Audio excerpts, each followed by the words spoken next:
And wow, ito yung swerte, mga kapiksi, no? Ibig sabihin nito, nakatadhana ka maging maswerte, guys, no? Sa buhay nyo. And luck is your good luck, or good fortune is your destiny, mga kapiksi.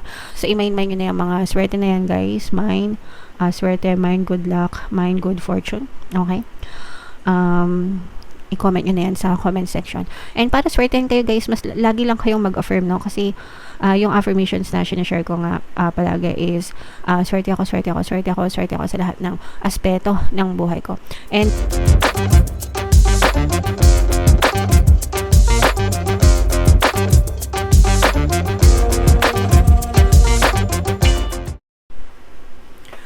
hello guys, hello Libra, welcome back to Pinay Pixie Tarot. Ang pamagat ng episode natin for tonight is OOTM, Oracle of the Month para ngayong February para sa Libra, Sun, Moon, Rising Sign, and Venus. So, meron tayong tatlong set ng decks dito, guys. Ito yung para sa spiritual message nyo, ito yung para sa love life, and ito naman, ito yung para sa life messages, and ito naman yung sa love life, mga kapiksi.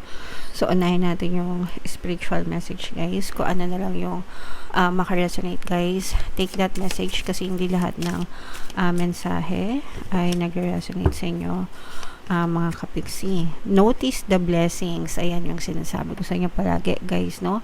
Marami tayong blessings sa buhay, hindi lang pera, mga kapiksi, no? Kasi yung iba, meron silang belief na yung blessed, pera lang. Kung wala kang pera, hindi ka mapera, hindi ka blessed. Hindi ganun yun, guys, no? Blessings come in many form. Yes, isa yung pera, trabaho, negosyo, salapi, pinagkakakitaan, pero other forms of blessings, yung mga blessing sa relasyon, blessing sa kalusugan, blessing sa masayang pamumuhay, blessing sa mga tao sa paligid mo, di ba? Napapalibutan ka ng mga tao, mababait na tao sa paligid mo.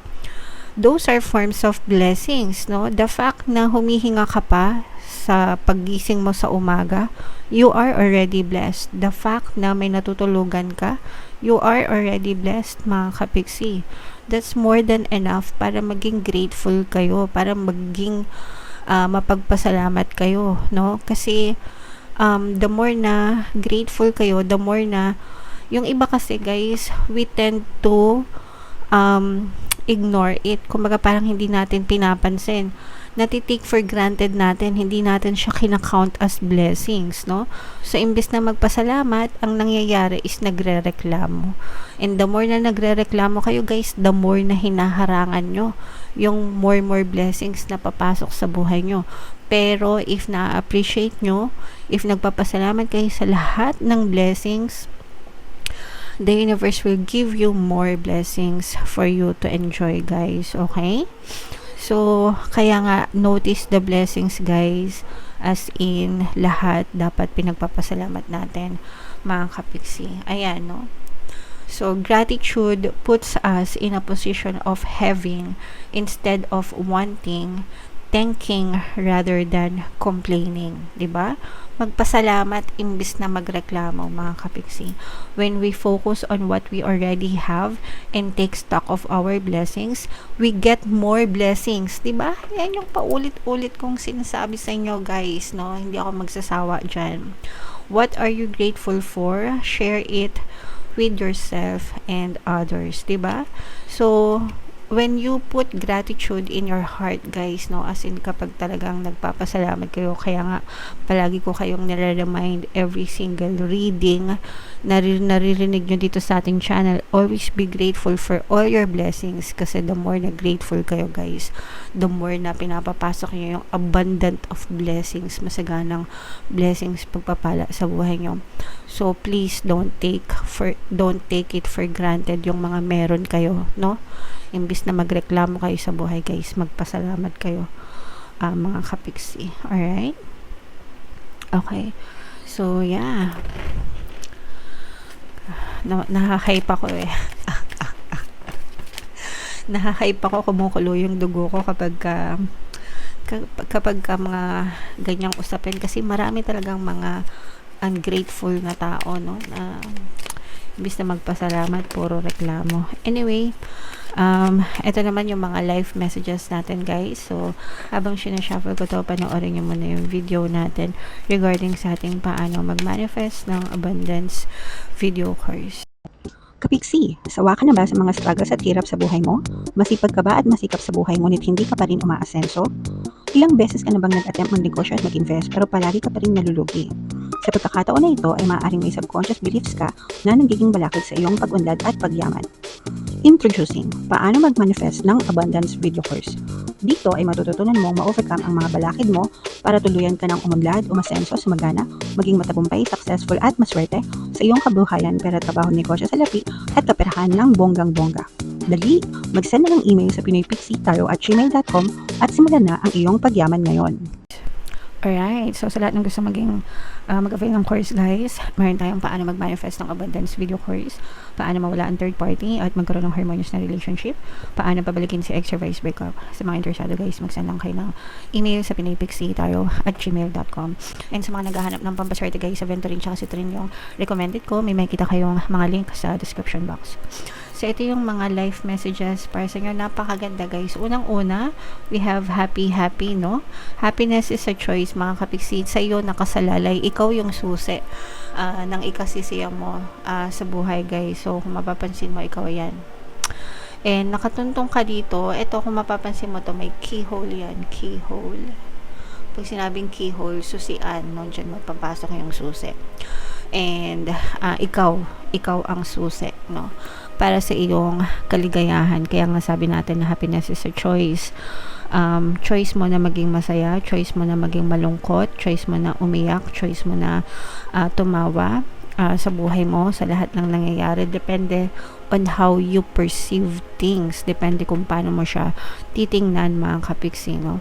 Kahit nagaano kalaki or bigat yung mga problema na pinagdadaanan nyo, mga kapiksi, there's always a good side to it. Meron palagi yan magandang side, mga kapiksi, and kung yun yung titingnan nyo, maiiwasan nyo na maging malungkot, maiiwasan nyo umiyak, maiiwasan nyo magmokmok, no? Imbes na magmokmok, parang mas lalo pa kayong mai-inspire or maganahan na next time pagbatuhin ko, next time iwasan ko na yung mga ganto ganyan, 'di ba?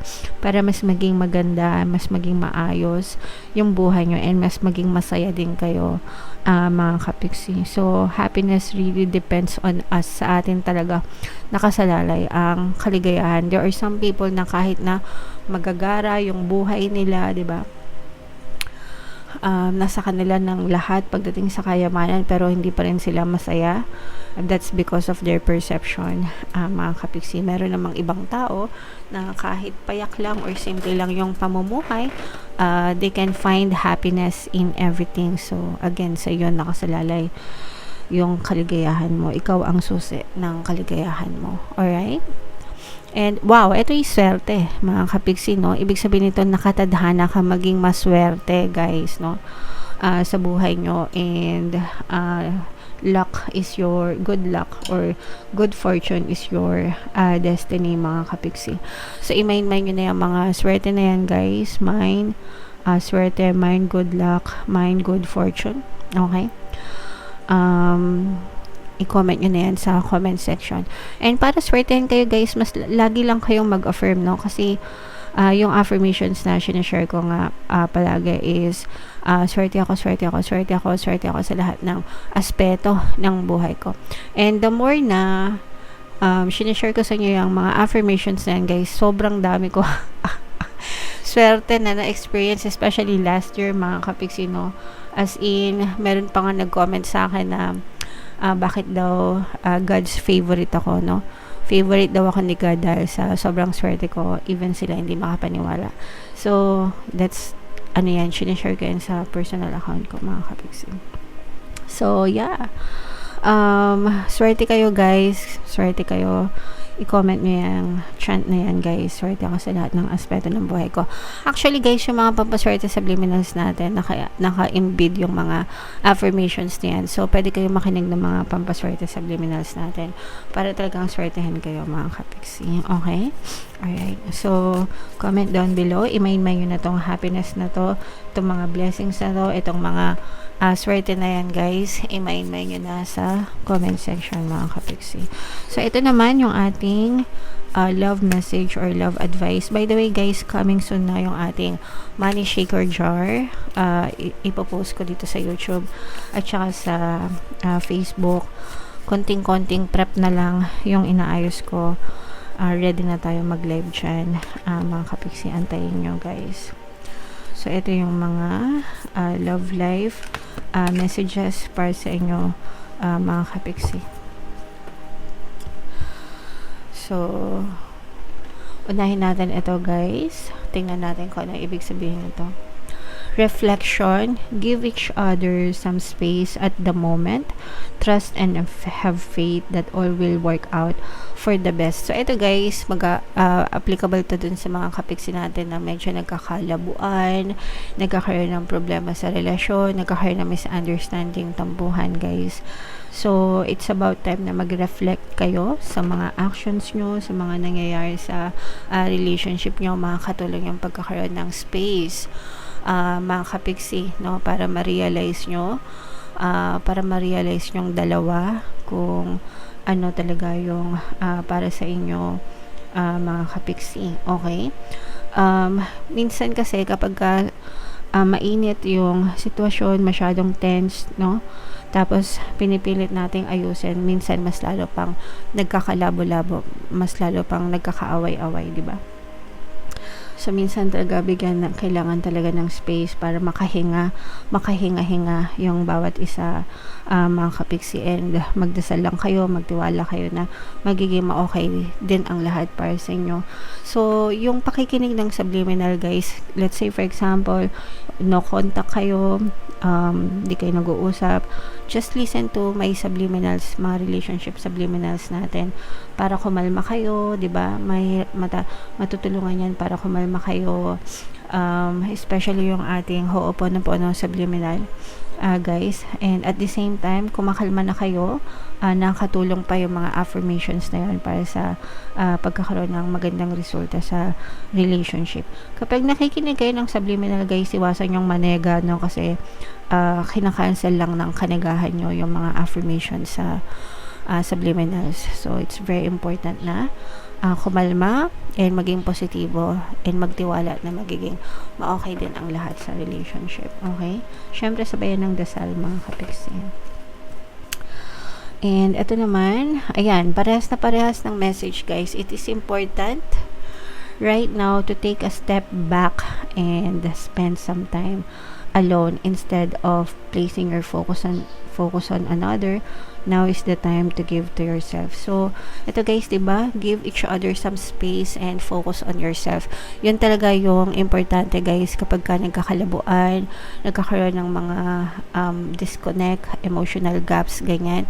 Sabi ko nga, minsan the more na trying hard tayong ayusin, the more na nagka-clash, lalo na kapag ka negative energy.